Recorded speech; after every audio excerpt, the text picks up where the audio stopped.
When we ask a question like, who or what am I?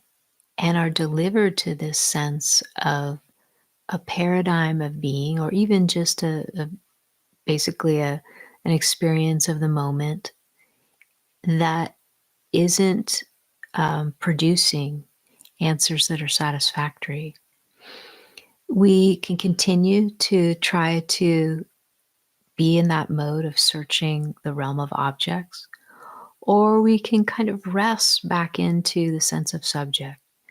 That sense of what's looking out our eyes, what's listening through our ears, what's sensing the very space and temperature around us. And when we rest back into that sense of subject and truly rest, where we're not even putting energy into maintaining the position of subject that's opposed to all the world of objects within or without, when we truly rest into that sense of subject, we relinquish even the holding of a position as I am the one who's asking this question, or I am the one who's looking for an answer, or who's looking out at the world. We can experience that at first, but my invitation to you is to just see if you soften that any kind of position of sense of self. And something interesting happens. If I were to try to describe it, it's more like the position just gives way to a general sense of aware space. And it might feel that that sense of aware space is a space in which our body appears. Or it may feel like that the aware space is expressing and appearing as physical form. It may feel a little less funny to follow that pointer when you think about, like, let's say, just a sound that's in your environment, maybe the sound of a car going by. It just feels like, oh, out of nowhere came this sound, and then the sound passes away. And the sound is associated with the appearance of this car, and then the car moving on. Same with a thought. Out of nowhere comes that thought, and then it passes away. So you can almost imagine, it takes a little extrapolation, but you can use your imagination to sense, oh, out of nothing, nothing seems to be what appears as something, and then it shows its face as nothing again. And it shows its face as something, and then it shows its face as nothing.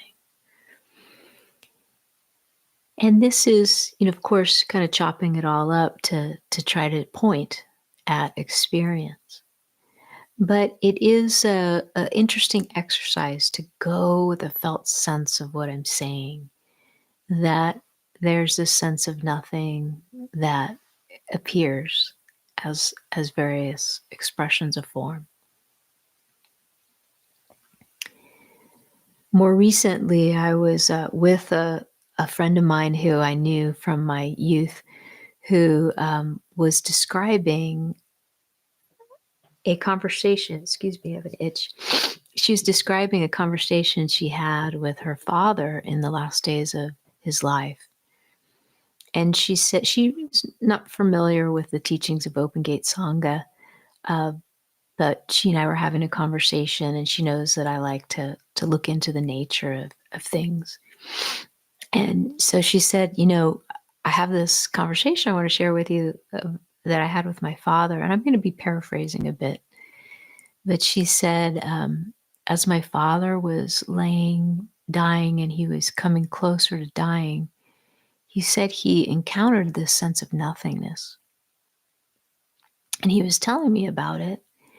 And he said it was, rather scary, kind of hellish, because in this nothingness where sort of there wasn't really any descriptors to help him gain his bearings, he started like throwing out these questions to this nothingness. And I can't recall the exact questions, but he might have just been asking questions of the nothingness, almost as though the nothingness was personified. Um, just trying to get to understand what this strange realm was that he bumped into. And no matter what it was that he asked, it could have been anything. Do you have an age? Do you have um, a history? But whatever questions he asked, there was just zero response, and there was just nothing. And he felt like his consciousness. He didn't put it in these words, but it was as though his consciousness was being drawn more into this nothingness. And it was rather scary for him because he didn't have any context for it. And then he spontaneously had this thought that God is everywhere. And he just started to think about that sense that God was present in this nothingness. And all of a sudden, it wasn't hellish anymore. It wasn't scary. And he even went on to, ask for a chaplain to come to see him in his dying hours. And this was a man who'd been an atheist. But at some level, he must have had some notion in his own consciousness of how he held this notion of God and this pointer that God is everywhere. And so I mention this story because I find it really interesting how amazingly creative we are as human beings in terms of how our thinking minds and even just the ways that we orient by our inner sense of things, how we orient in certain situations. There's like this tremendous creativity that this gentleman exercised when he was experimenting with these questions, and then he came upon this sense that if God is everywhere, God is here too. And that brought the sense of light into this dark nothingness. And I think it's an important thing to know because my friend then asked me a little bit more about it. And I think it's important to know how powerful our minds are and how powerful our consciousness is. And she said, what do you think about my dad's experience? And she genuinely wanted to know. And I was telling her, I think that our thinking mind is very powerful. And when the thinking mind that really works in this realm of perceiving objects and creating interpretations of those objects, sometimes the thinking mind can really spook itself. It can really become scared when it encounters the sense of nothingness as an object. And the thinking mind can, even if it's not talking to itself at subtle levels, it can start to orient in certain ways. Like it's dark, it's unknown, it's vacuous, it's empty, it's void, it's void of light, it's void of life.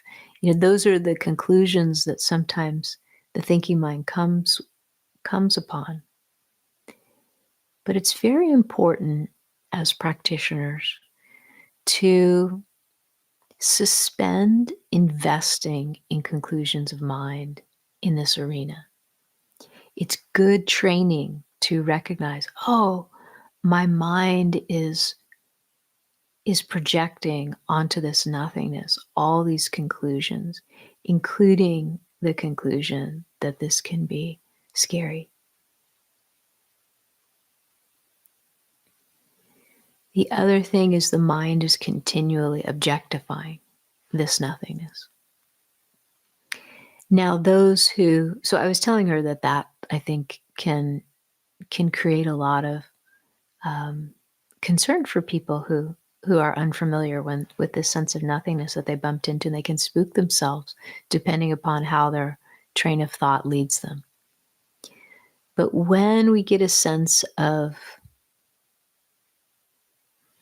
a mind that's more still, this is what I was saying to her, a mind that's more still and it's not moving to this conclusion or that conclusion or this notion or that notion. When the mind is more still and our sense of self that's looking at the nothingness becomes more still and relinquishes its position, then that nothingness is no longer at a distance. And the nothingness kind of takes up residence in the moment. And there's an experience of life that can be much more intimate because the overlays of conclusions of mind, all of the interpretations of, of the moment are absent.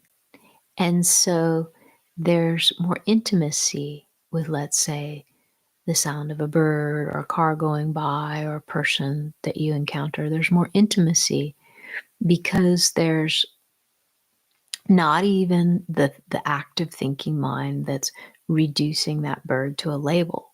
Like this is a bird or this is a robin or this is a hawk and this is its sound. And, the whole kind of extrapolated experience that has a whole narrative that creates a kind of virtual reality. When the thinking mind is more still and there's intimacy with the moment, there's a greater intimacy with life and the world.